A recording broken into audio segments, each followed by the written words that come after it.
worries. Do you want to go ahead and introduce yourself to everyone who hasn't had the opportunity to meet you yet? Sure, sure. So for those of you who haven't met me, hello. I'm Dr. Laura-Kathryn Neal. I do go by Laura-Kathryn. I don't stand on ceremony and require people to call me Dr. Neal. Although I do have a lot of students and peers who are like, you earned it, so we're going to give it to you. So I'll accept that as well. My current role is I am the National Dean for Colleges and Curriculum for the entire College of Health Sciences for DeVry University. We have 7 healthcare programs in my college. We have about 15,000 students in my healthcare programs. I have about 350 faculty that work for me, and I have 17 content developers. So it's a little bit of a big job. It's a different scale, I think, than most people imagine. We are solely online, and we have students across the country. So and we have a lot. We have like 3,000 students in the state of Florida. So that's a pretty big deal, if you will. And then I also have American College of Healthcare Executive responsibilities. As many of you may have heard, I'm going to be taking over the reins from our beloved Shannon at the end of the year, starting in January. But he'll still be around. He's a permanent fixture, I believe, in everyone's lives. So I know that Shannon will still be around and be a great resource. But I'm excited to partner with him and kind of carry the torch forward for him. And hopefully I'll do as fine of a job as he will. And then in the past, I have also been the chair-elect for the Volusia County Local Programs Chair because I am in the Volusia County area. I live in DeLand. And actually, I do have internet for the first time in like 3 days, since the hurricane hit us. So I was happy to have internet back for sure. So that's a little bit about like current state, if you will. And I think the rest of today, we're going to talk about past state and the future state, right? Is that kind of where we are? Yeah, we're super excited to have you. Thank you so much. Sure.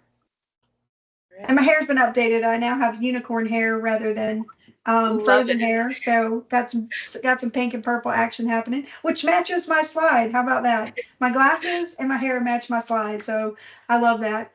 I'm excited to be able to share a little bit about my healthcare journey. It is a very diverse, and this is not a joke on this slide, it is a winding road. I am absolutely living proof that you do not have to have a plan. You do not have to have any idea what you want to do in healthcare, that opportunities will come up, doors will open, doors will close, windows will open, little cracks will open, things will happen in your journey that will give you a lot of opportunity within the industry itself. And it is a much larger industry than many believe. Each of the roles that I have had, whether it was working in the accounting side, working in the IT side, to moving to operations and finance, has really provided, I guess, inherent knowledge along the way with how our healthcare system functions as a whole, and actually has helped me gain a different level of knowledge, I would say, and an expertise in terms of being able to take what I've learned and gained from all of my experiences, both in private practice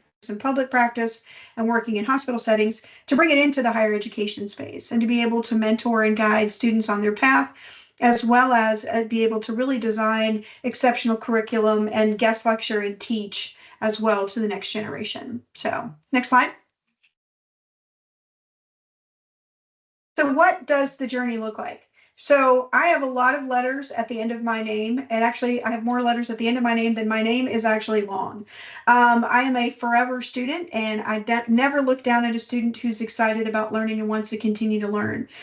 But like many of you, I started out in the same journey as everybody else. I started out with a bachelor's degree, my first bachelor's degree. I've been up the ladder and back down the ladder more than one time. So I have multiples of each of these, except I was not doing more than one doctorate. I draw the line at that. That just not putting myself through that again. So, but I do, my first bachelor's degree started out as a bachelor's in business. And I eventually moved to a concentration in finance because I really wanted to make sure I had a good financial grounding, because I didn't have that in my own personal life. I grew up in a military family. I'm the oldest of 7.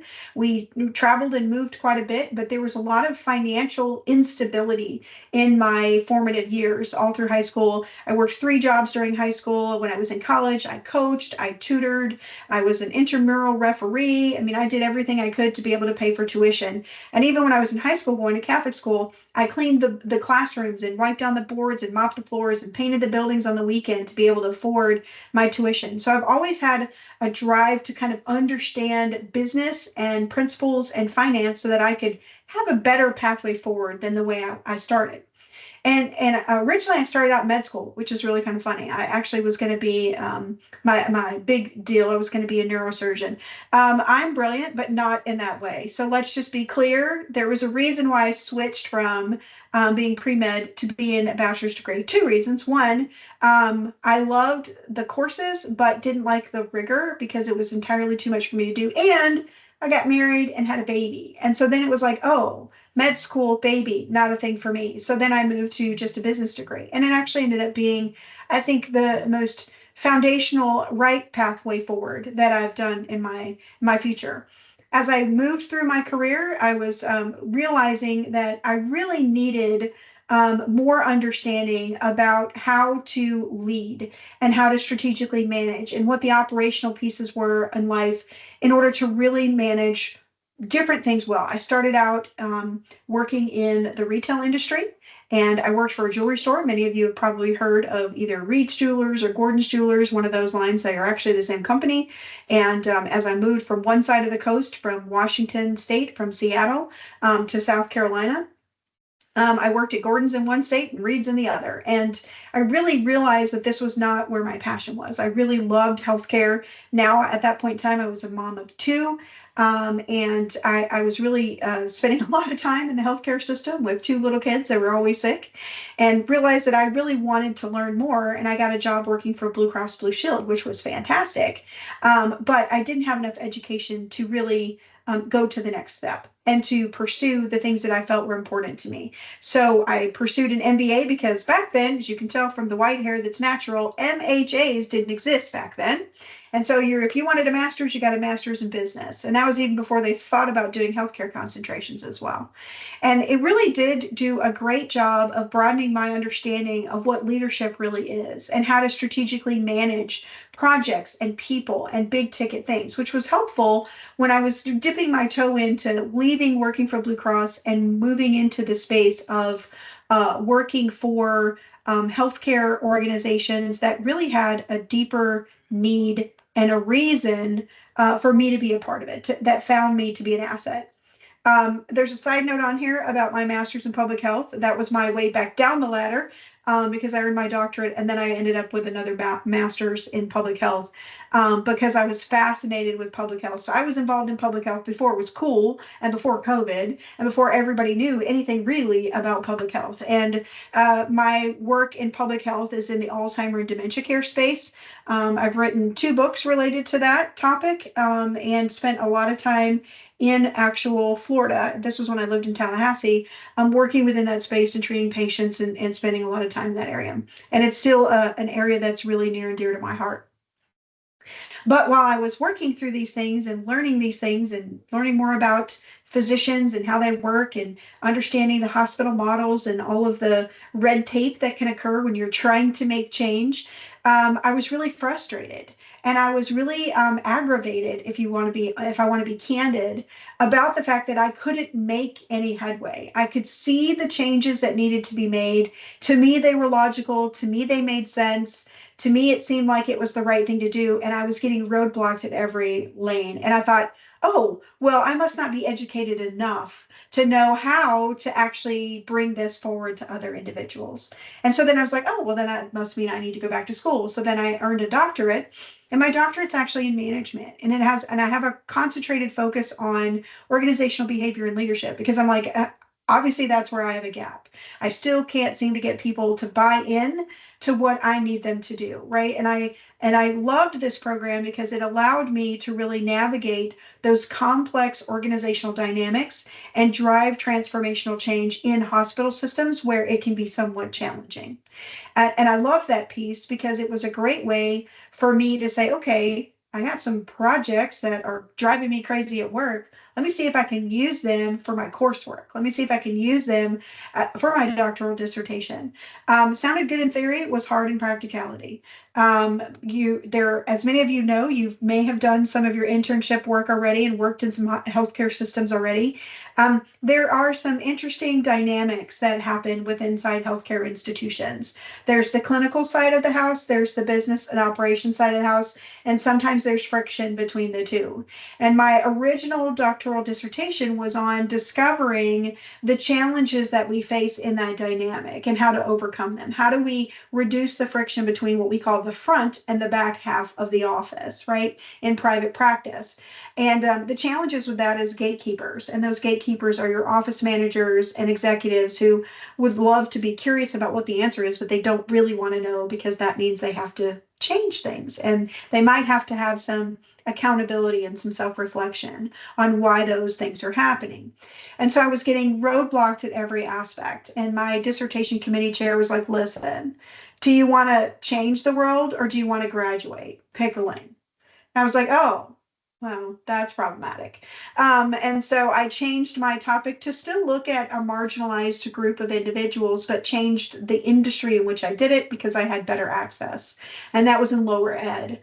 And so what I did is I did my dissertation on job satisfaction in substitute teachers because they are a marginalized component of the education system, right? They come in some cases, there's no lesson plan. They're basically glorified babysitters for a day while the teacher is either out having a baby, could be going to continuing education, whatever the case may be.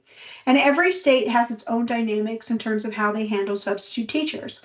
It was a very rewarding project to work on.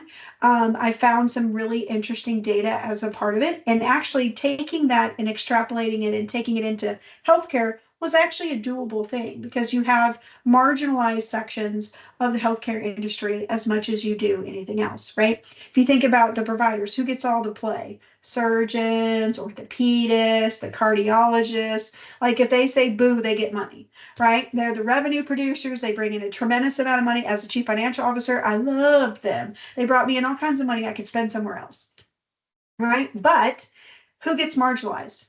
Primary care, pediatricians, right? The guys who are they like to say, oh, the low-hanging fruit. They're not them. They are the foundation, and I would say the ground leaders in terms of the actual care for healthcare, because family practice primary care is birth to death. From the moment they're born, they have to go see a doctor. Until the moment they die, they have to see a doctor. And they are the foundational component, and they were very much marginalized in our industry, and they still are. And so I was able to take some of the learnings from my doctoral degree and apply it in that practice space, and really worked diligently for a couple of years with private practices that were internal medicine doctors who see 21 and up or 15 and up only, with geriatric medicine who only see those in the elderly space, and then also pediatricians to kind of and then of course we used to call them general practitioners, and now they're called family practice. Same term, same thing, just different labels, right? And so I worked with them to kind of really say, okay, what can I do? So I went into consulting at that point in time and stopped running a medical practice and spent a couple of years traveling the country and working with physicians' practices to help them get over these humps, to do transformational change in their areas to help them be more profitable, more efficient, and more effective along the way, which was very rewarding. And then I got tired of traveling and decided I'm going to go and do higher ed. And that's how I ended up in the higher ed space. Started out as an adjunct instructor who was doing a favor for a friend who needed somebody to cover his lecture, and then asked me to guest lecture another time, kind of what Shannon's done to me a couple of times. And the next thing I know, I'm getting a contract and I'm teaching for a couple of colleges, and it just has kind of blown from there. And I've been in the higher ed space since 2004, just really working as an adjunct professor, and then all the way up to where I'm currently at as the dean. Have zero desire to move further than that. I don't. The next logical step for me would be a provost position, and I had enough headaches managing physicians as a chief financial officer of several hospitals and private practices. So I'm not excited about trying to run a massive college in the same way, shape, or form. So, but along the way, I've had the opportunity to learn some really cool stuff. I have a graduate certificate in telehealth, which was super fascinating. I earned it a year and a half ago. And I did that while working with many of the hospital systems. I partnered with the telehealth group at Orlando Health. I partnered with the telehealth group at Admin Health. And then I also partnered with a group that's a private group out of Jacksonville to really kind of understand how telehealth has evolved post COVID. COVID, we all knew we kind of like everybody just kind of slapped something up and figured it out, and we muddled through and we took care of patients the best way we could. But in a post-COVID world where telehealth has really become an important facet, it's almost like an everyday thing that we are used to dealing with all the time, and we enjoy the benefits, right, of that particular field. It was fascinating to me to kind of see how it's evolved, to understand the rules, to understand how everyone's engaged in this, and then, where you can go from there. So, telehealth was fascinating. I also have a graduate certificate in human resources because I have managed and led people for the last 22 years. And I'm imperfect and have made many mistakes along the way and have had to learn, sometimes the hard way, about how to do that and respect individuals for who they are as a person, and learn how to lead in a better way and manage in a better way. And I'm constantly reminded by those who are willing to hold me accountable that I still have room to grow and I still have a ways to go. So that's kind of like my both meandering educational journey as well as my work journey through the process. If you want to go to the next one, what I really want to talk about with you guys is really kind of thinking about what are the essential skills that you need if you want to be a leader in healthcare? Like, what's the benefit or the best piece for you to consider? And I narrowed it down to kind of three areas that are really not only current state really important, but I think going to be the major players future state. Many of you are very young and you're starting out your career early. And as new entrants into the field, it's really going to be important for you to have a working knowledge of these areas. Obviously, health informatics and data analytics is something you guys are very aware of for those of you who are in the global informatics degree plans, right? Same with my side of the house, with the students that I have involved in it as well. We know that healthcare has become more of a data-driven landscape than it ever has been before. And having a proficiency level of understanding of not just health informatics, but data analytics as a whole, and being able to use data in all types of forms and fashions to make good decisions is important. Absolutely mastering the electronic health record system, the EHR system that your organization is using, depending upon where you work, is also extremely important because that is your, I would like to say, if you want to think about it from a higher education space, it's your syllabus. It's the way your course is designed. It's the way everything happens within the construct. And so being able to understand how the EMR system is built, understand how the data is managed within it and coming out of it, and then using really strong analytical tools to make that data-driven decision making is paramount, because it's not just about keeping the business whole and about being able to do your day-to-day. It's also about making the right decisions that optimize patient outcomes, which is critical. And a lot of times, students that are coming into the healthcare space who are not in clinically facing roles, like they're not trying to be a nurse, they're not trying to go into medicine in any way, shape, or form from a patient facing perspective, they sometimes can not have a full grasp of the sheer impact you can have by really having a good understanding of these areas and how you can influence change for the better for everyone. Leadership and change management, I think, is a duh moment. I think it's something that we all should know we need. But I would say that the first two words is more important. Effective leadership is the most important. We have people all the time who think they're leaders, who are actually managers. And if you have a curiosity factor, as Elena would tell you, I've had many conversations with her about the difference between a manager and a leader and what that means in reality. And in healthcare, it's glaringly obvious who is a manager and who is a leader. And being able to develop the skills to strategically plan, to build your teams, to deal with conflict resolution, and have good, strong emotional intelligence to equip you to make the right choices sets you apart as a leader compared to managers who are more worried about dotting the I's, crossing the T's, and making sure that A goes to B and C goes to D and F gets along with G. It's more about that piece. Team building is as important as team collective behavior, but it's more so important if you want to move the needle forward. And managing change in itself is a challenge because no one likes change. Like, no one likes change. Even people who are change managements don't necessarily like all change, right? There's always some components of change that are challenging for each of us. I refuse to give up Coke, and it's bad for me, but I refuse to give up soda of any sort.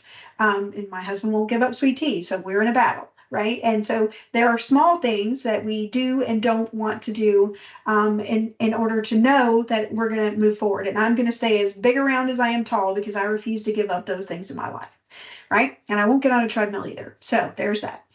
But I will dig into a process with somebody in a skinny minute. And if they come to me and say, I'm really struggling with this piece and I don't understand how these parts connect, and I feel like every time I do this, it creates this, and I don't understand how it works. Leaders will get in there, be the first person in line and say, okay, let's figure this out together, right? Let's lock arms and let's do this together. Managers are like, well, that's your job. You're not doing your job. You need to go figure it out.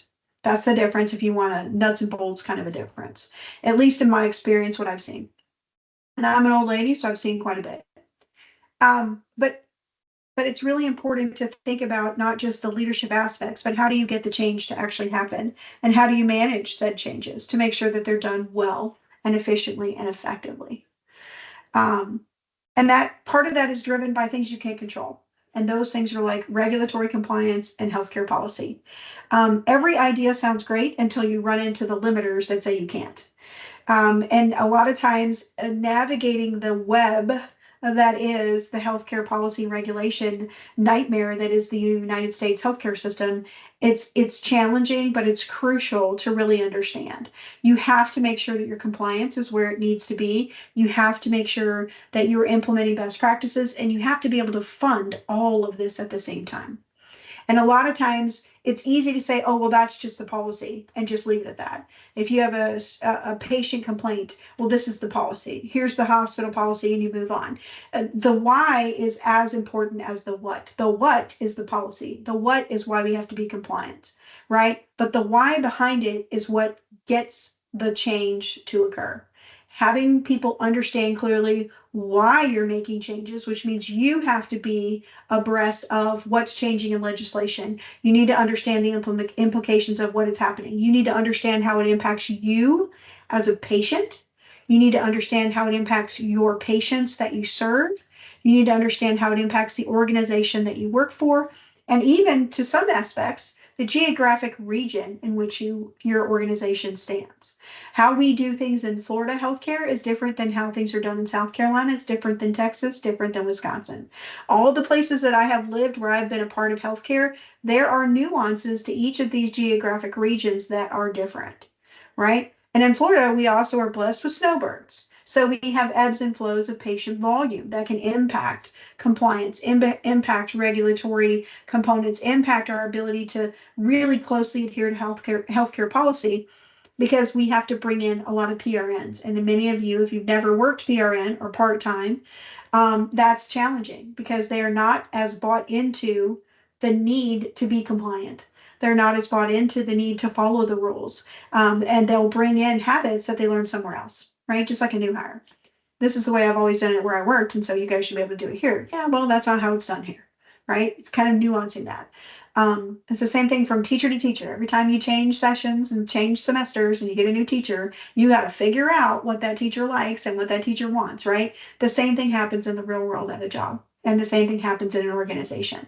We need to figure out those nuances. And so I would say that these three areas of skills, if you can really leverage and learn that, besides learning how to delegate, that's helpful too, the further up the food chain you go. And doing that effectively, not just passing the buck and holding somebody accountable for something that was your responsibility. But having these three areas of skills really honed in, and practice while you're in school, practice and learn and observe from those that are around you in positions you aspire to be in. I think if you can really spend some concentrated time in those areas, it's really helpful. And so the last slide, if you want to go to the last slide that I had in terms of prepared slides, is really kind of what I would say is a roadmap to success. I know Shannon has his acronym that he always uses, and I forget it off the top of my head right at the moment, but he has a path. I don't really look at things from that way. I look at it from a scalable roadmap. in terms of where do you start and then how do you build from the beginning. And the first thing I would say would be developing, and I mentioned it casually a little bit ago, which is emotional intelligence, like really understanding what is happening around you. There's quite a plethora, if you will. I love using that word because I don't get to use it very often, of research and data and self-help books, if you want to look at it from that perspective. And I don't have one of them right in front of me. I should have pulled it off the shelf. But EQ is a great book that really kind of helps you understand to be more self-aware about yourself, to have empathy towards others, and to effectively communicate what you're learning. Emotional intelligence in trueness is really the bedrock of really good relationships with your team members, with your stakeholders, with your patients, with those that matter in what you do, both professionally and personally. So you can practice it professionally, but it's easier to practice it personally because you see a lot more people on a personal level, right? And sharing it with each other. Do you have a student or a peer in your classes that just drives you batty and up the wall? Let's self-check a little bit that emotional intelligence and figure out why does that person drive you batty, and what can you do to resolve that and to get into a better working relationship with that person. Do you have a family member that literally drives you up a wall? We got Thanksgiving coming up. We got Christmas coming up. Is there a family member that you avoid? Kind of thinking about those things, having empathy for someone else's situation, but then also being self-aware that you may be a contributing factor to the challenge. The second thing, as somebody who has bazillions of letters at the end of her name, is embracing continuous learning. You don't have to go do it through higher education. You don't have to earn a bunch of academic degrees to do it, but staying up to date on whatever the latest trends are in the particular field you're in, understanding technologies, learn how to use AI ethically, not just to be able to like bootleg something really quick for a homework assignment, and best practices. What are they? Be curious, have a spirit of curiosity, and understand, what are the things that I don't know. Being adaptable to accept the opportunities to change. Learning new skills is essential in this field, but being open to learning new things is as essential as learning something new. Many of you, since you're so early on in your career, haven't had a lot of exposure to a lot of things just yet, but it's coming. And so having that open-mindedness to where I'm like, I'm willing to receive whatever you're willing to give. I want to take mentorship from you. I want to learn how this works. I want to understand, why do we use this technology, and how does it benefit us? Having that spirit of curiosity and that continuous learning mindset is going to be beneficial for you because it will continue to expand the further along you get in your career. And believe it or not, you're going to be like me. You're going to have a brain full of useless information that you could win on Jeopardy at any given time.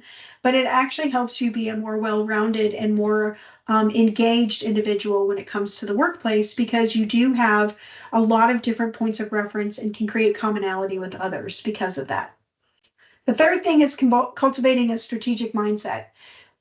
This is an area that I had challenges with early on in my career. I was so worried about doing a good job and only doing the things in my job that I didn't understand that it's beneficial and helpful to do your job well, to understand what is the vision of your entire organization. How does it work with what you're doing? How does what you're doing align with not just your own goals for your job, but your team's goals, the organization's goals, the industry's expectations? Having a mindset of, let me see the big picture, let me get that 30,000-foot macro view, which can help me inform and make better decisions at the 3-inch view of what I'm doing on a regular basis.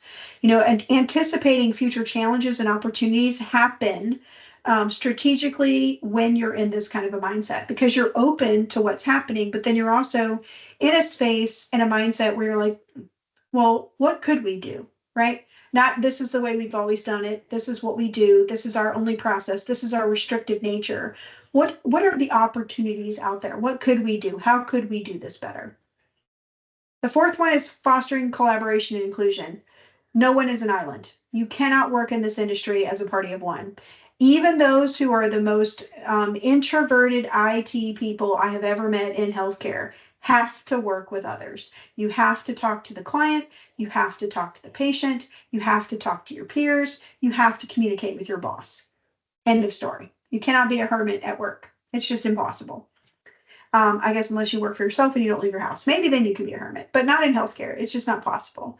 So having that ability to foster collaboration, inclusion, grow your team, work collectively with your teams is really important. Even for those of us, I am a closet introvert and I am forced to be an exciting extrovert in every aspect of my life. But I would much rather sit on the couch with a good book and a good drink, usually hot chocolate, and read a book and tone everyone in the world out. But that's not within the realm of my normal day, right?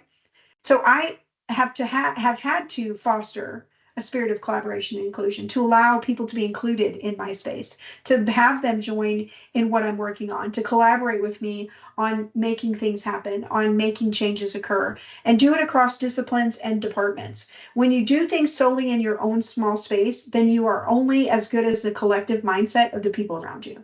Many of you have probably heard that you are a definite reflection of the 5 people you spend the most time with. That is absolutely true. Absolutely true. If you spend all your time with small minded people, you're going to have a small mind yourself. If you spend all your time with people who are creative and innovative and think outside the box, then guess what? Eventually, you're going to grow on some of those facets yourself. It's going to expand within your own knowledge space, which is amazing to watch. It's like watching a rose bloom at the same time in like slow speed, right? Having that ability to be receptive enough, even when it's uncomfortable, to allow others into your space, to collaborate with those external, gives more information, more brains in the game. That's what one of the famous expressions from Jack Welch, who ran GE forever. More brains in the game means you're going to make smarter decisions. You're going to do better. So encouraging teamwork and collaboration is the best way to do that. It leads to more innovative solutions. It allows diverse perspectives to buy in, to play in, and to speak into spaces. And then that's where formative change actually happens and makes a big deal. It makes good things happen within an organization. And the last one, patient-centered care. Even if you're not in a patient-facing role, you should always be thinking about how your job within healthcare prioritizes patient outcomes and quality improvement for that patient, what it's going to do to impact that patient. Anyone who works effectively in a leadership space in healthcare has to always be thinking about, what am I doing today that's going to impact the patient? I've just flipped the script being in healthcare saying, what am I going to do today that's going to impact that student?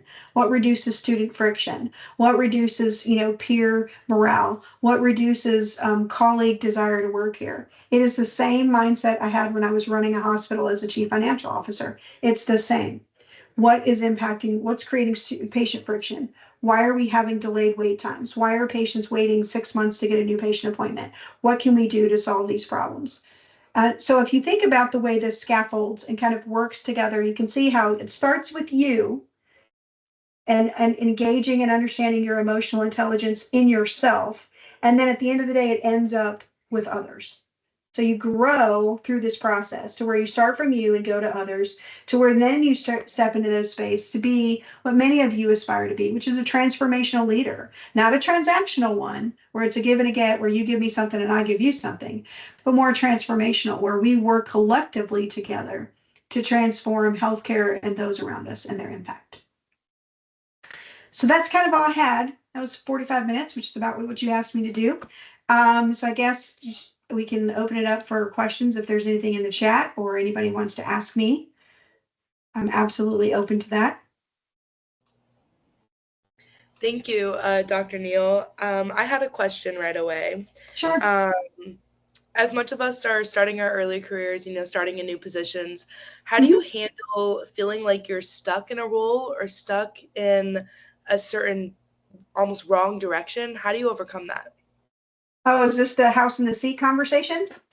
This is what this is. Okay. So, and she's laughing because this came out of ACH's Congress this past year in March. So I've never heard it in this expressed way, but this is probably the easiest and quickest way to explain it. But when you're in a particular role, there are things that you can learn and gain from that role, even when you are not happy in that role, right? And so this is where the conversation of a seat in a house comes into play. So the role that you're in is the seat that you're sitting in. So you have things to do, you're learning, you're growing, you're starting your emotional intelligence journey, you're kind of starting that pathway, right? And the house is the place where you work, right?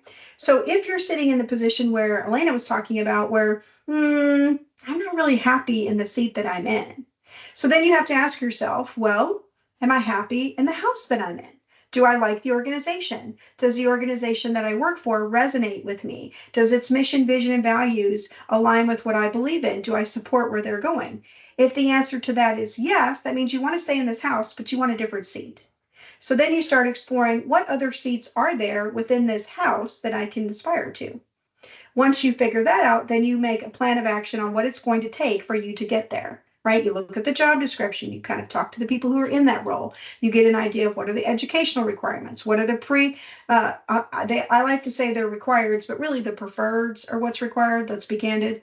That's who they pick. So let's be candid about what it is and say, what is it going to take for me to do that? And while you're in the seat that you may not like, you're pursuing that action plan to get you to the seat you want, right?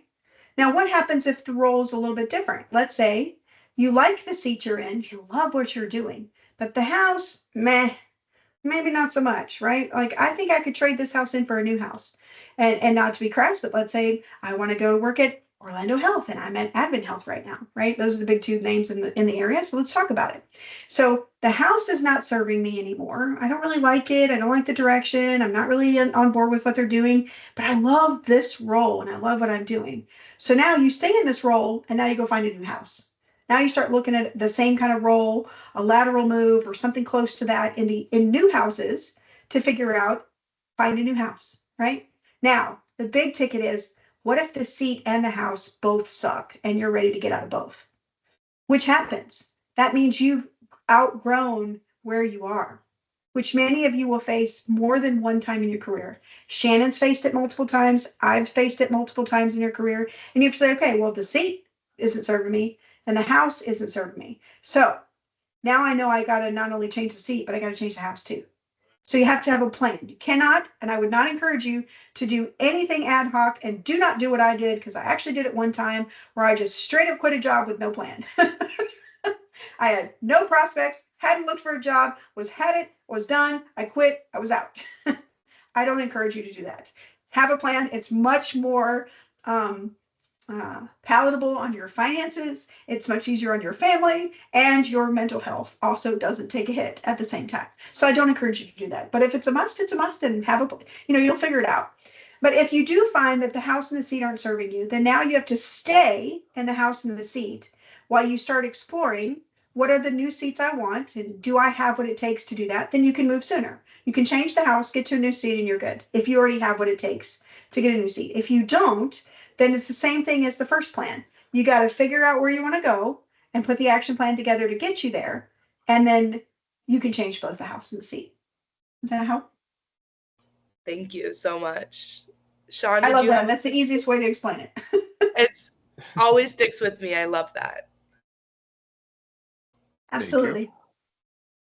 Okay, so my question is, how do you separate your leadership in your career and that versus your personal life? Because sometimes when they cross, you can seem like a jerk. Yes, right. So your generation is very big on work life balance. It's a huge facet.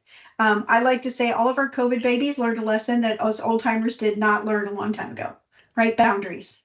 It's really more about not separation, it's about boundaries and setting those boundaries consistently.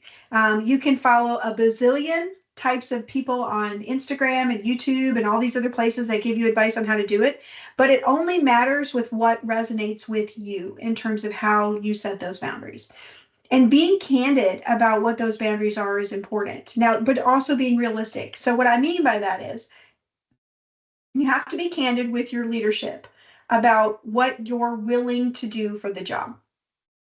Are you willing to work a half an hour over? Are you willing to have Teams and Outlook on your cell phone to where you can access that stuff after hours? Or are you not? That level of candidacy is important, but you also have to temper it with reality. There are certain roles where that's not possible. For example, I'm leaving the country on Sunday. I'm going to be gone for 16 days. And technically, at our company, if you leave the country, you are not permitted to work. You can't come in on the VPNs. You can't work because you're out of the country.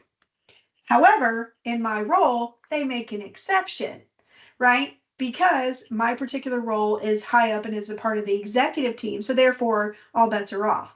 But I had a very candid conversation with my boss, and I said, here's my boundaries for this vacation, because I have not taken any vacation this entire year, and it's the middle of October. That's unexcusable that I couldn't feel like I could take it. So here's the boundaries for this vacation. I'm going to check in once every 3 days, except for one particular day where I know I have to be at a meeting because I'm the decision maker and I have to be on it. Other than that, you're not going to see me. I'm not checking email. I'm not logging into Teams. I'm not doing that.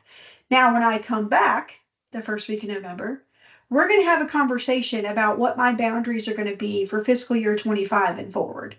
Because I can't do another year like this, right? Because even though I'm old, I am old and I'm tired and I can't do it all anymore. I'm not a young whippersnapper like all of y'all, where I can't just go out and do it.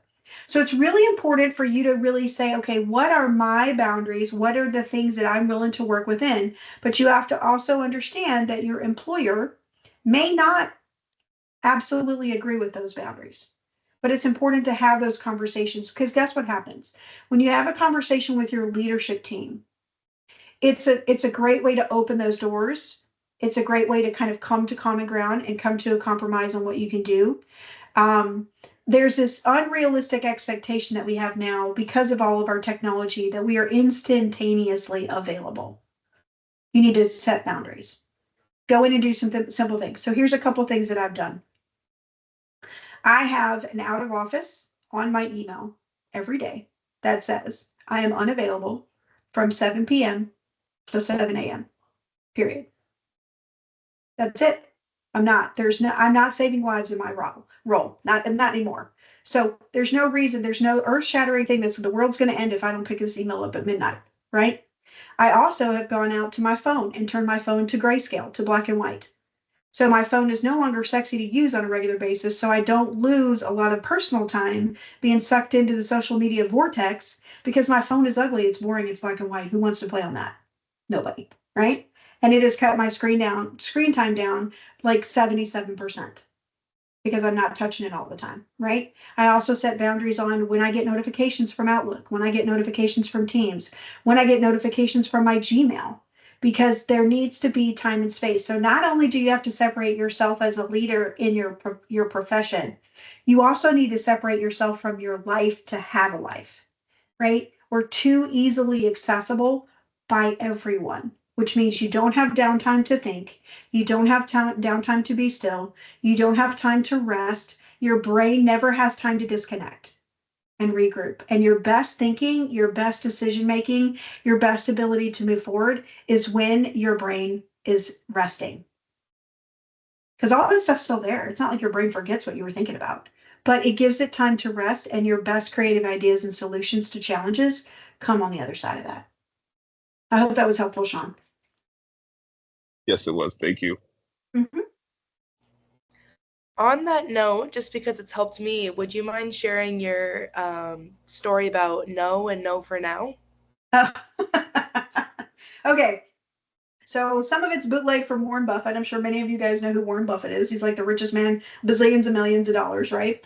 So Warren Buffett has this thing because he is a private equity firm owner, and he gets offers all the time for him to be able to invest in offers. And so Warren has this process where he has somebody who screens the private equity portfolios when they come in, and he has like guidelines of what is an absolute yes, what is a no, and what is a no for now. And so I kind of thought, well, that's kind of fascinating. Somebody looks at it and says, this is a yes, this is a no, this is a no for now. And then he actually the yeses, he immediately dives into and goes to work on. The no's basically gets file 13 and goes in the shredder and gets a nice thanks for playing email. And then the no for now goes into a different pile for him to pick up when he has capacity. And that's the word that a lot of us underutilize is capacity, right? We think we can do it all. We love to be superheroes, but we are not. We all have the same 24 hours in a day, and we have the same ability to do the same amount of stuff at one time. And so what I did in my own life, both in healthcare and personally, is I took that adage of what's a yes, what's a no, and what's a no for now. And Elaine and I have had many conversations about she wants to do everything in the world. And I'm like, well, is that a no? Or is that a no for now? Right? Or is that really like a yes? Is it going to feed your passion? Is it going to bucket fill you? Is it going to make you excited and want to do it? And is it within your capacity? And is it within your bandwidth to do now? Then that's a yes. Especially if it moves the needle forward for you for your career, or it moves the needle forward for you for something you want personally. The no and the no for now are a little bit more challenging. I have, and Elena's going to laugh because she knows this. I have an accountability problem with the word no. I am a yes person. If somebody asks me for something, yes. They can't even finish the ask before I'm already saying yes. Dr. Neal, can you? Yes. I mean, how many times have we had lunch, dinner, snacks, phone call, Zoom session? Yes. No matter what I have going on, I will stop and drop for a student. And because I have an accountability problem with the word yes. And I've had several accountability partners who try to teach me the word no, and I just ignore them. So it's not very helpful. So I had to self-impose the no and the no for now. And that's where it's like really like, okay, what is my capacity for the yes versus what is my capacity for the no for now? Because yeses are things you have to do every day. Yes, I have to clean the dishes. Yes, I have to do laundry. Yes, I have to check my email. Yes, I have to grade anything that comes in for the students for this week, right? But no's are, oh, let's just decide to, blow all that off and not worry about my deadlines. And I'm just going to go take a beach day. And, no, that's a no. I can't do that right now. I don't have the capacity to do that. So that's a no. That's it. But in this case, it's a no for now because I might have capacity on Sunday. Can we move that around? So it's about thinking about what's your capacity on a daily, weekly, monthly, semi-annual, annual basis of things that come into your life that give you the chance to do something. And you have to say, oh, this is a yes. It's a cup filler. It moves the needle for me for my career. It moves me for my education, moves me on a personal level in a way I want to go. Then we have to find the capacity to make those yeses happen. Other things that come into your life, it could be, oh, this is a no. Like, first of all, I don't want to do it. So that's an easy no. Or second of all, that's going to take more capacity, bandwidth, time, effort than I can give. Not just now, but probably ever. Right? I get opportunities like that all the time. I have colleges that want me to teach, and I have different things that come across all the time. And I'm like, that's got to be a no. It's not in my bandwidth. 10 years ago, I would have found a way. Now, my priorities have changed. It goes back to Sean's question about work-life balance, right? About that capacity component of saying yes and no. And then the no for now is like, well, I don't have capacity this week, but I can do it next week. So then it's like, hey, are you willing to do this? Elena did that with picking this date. She's like, hey, we would love you to do this. I'm like, I'm going to be out of the country, so I can't do it next week, but I can do it this day or this day, and you figure it out, right? So being realistic about what your capacity is and do it in a way that you still have sanity in your life. So that's kind of where the no and no for now came from. And it's a really, really important way of delegating things in your life that you need to learn now because it will just pay you tenfold in the future. Absolutely. I use it all the time ever since you taught it to me. No for now. Dina, did you have a question? Hi, yes. I'm a medical assistant. I've been working in healthcare for 12 years, and I've been lucky enough to have great mentors in the past. And I recently moved to Florida. I've worked for Advent Health, but I'm still in my position as a medical assistant. I'm at an SHU, and I'm graduating on August next year. I've looked for opportunities, and unfortunately, the first thing that I get accepted as a job is with the medical assistant rule. Sure. And I've been looking for opportunities, and of course, until I graduate with my bachelor's degree, will be a little bit harder. But my question would be, what recommendations would you have for me in terms of who could I contact, or how can I connect with people so that I could look more into the new role that I want to go to?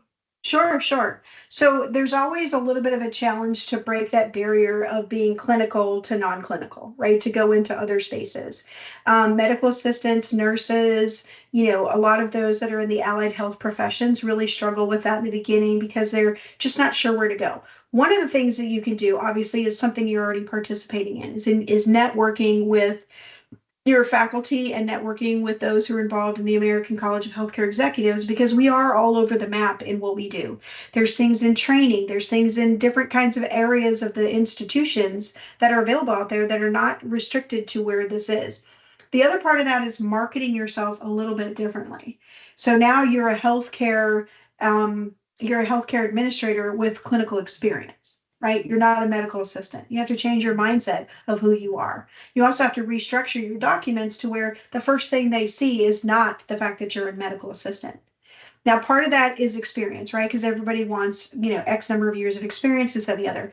That's where internships, shadowing, anything that you can do to get yourself into spaces where you get opportunities to see other stuff. Bye, Shannon. It's good to see you. At the same time is really important, right? And so here's the thing. Anything that you do is still experience, even if it's free 99, even if it's job shadowing for a day with somebody who works as a CFO of a hospital. It is still experience and exposure. And you have to think about what are the skills that I gained from this experience, not did I actually do the job, right? That's part of it too. And there's been a reframing, and I have to say I absolutely 100% appreciate that from this age group, because the reframing of how we look at employment and how we look at a job seeker's resume is completely different than it was even 5 years ago. Because now we're saying, okay, what are the skills that you bring to the table? I don't need to have, and nor do I desire, wanting to retrain you a bunch of skills and wanting to break you of bad habits. What can you bring to the table? And showcasing those pieces, the things that you've learned. Bring in your e-portfolios of stuff that you've worked on. You guys have all kinds of projects in many of your courses. Anything from doing a budget to figuring out a strategic plan for an organization, the case competitions, all of those things that you guys do at UCF are exceptional opportunities that allow you to showcase your engagement in areas outside of I'm more than a medical assistant. And so putting that on display. And Elena will tell you, my email box is always open for people to shuttle their emails at their resumes at me and say, what kind of recommendations can you have, right? One of the strongest conversations I had with Kayla and Elena at Congress this past year was that conversation about the resume. How do you list what you're doing? And you have to list, this is what I did, and here was the result, and here's who was impacted by what I did. Those three things set you apart from, I saw 27 patients a day. Right? Instead, you provided exceptional medical care in the provision of this subspecialty, and which impacted, patient results, whatever. So there's ways to frame it to where it's realistic and gives more oomph behind what you did versus than the traditional job lines. Or what most people do is they copy paste their job description and slap that into their resume. And that's a no-go for sure. I really do appreciate it. Thank you so much. Absolutely, for sure. For sure. Well, thank you so much, Dr. Neal, for taking the time. And thank you, everyone, for coming and all of your questions. We'll be recording this and posting this on the YouTube. But other than that, I'll be hanging on if anyone has any questions about ACHE or upcoming events. But everyone have a wonderful evening. And feel free to put my QR code up or send it out to everybody if they want to connect with me on LinkedIn. I'm happy to do it. Perfect. Yeah, I'll send it out to the group me and we'll send it out in our email as well. Sounds good. Well, thanks so much for your time, everybody. Have a great night, and I will see you soon. Thank you. Thank you, Take ma'am. care.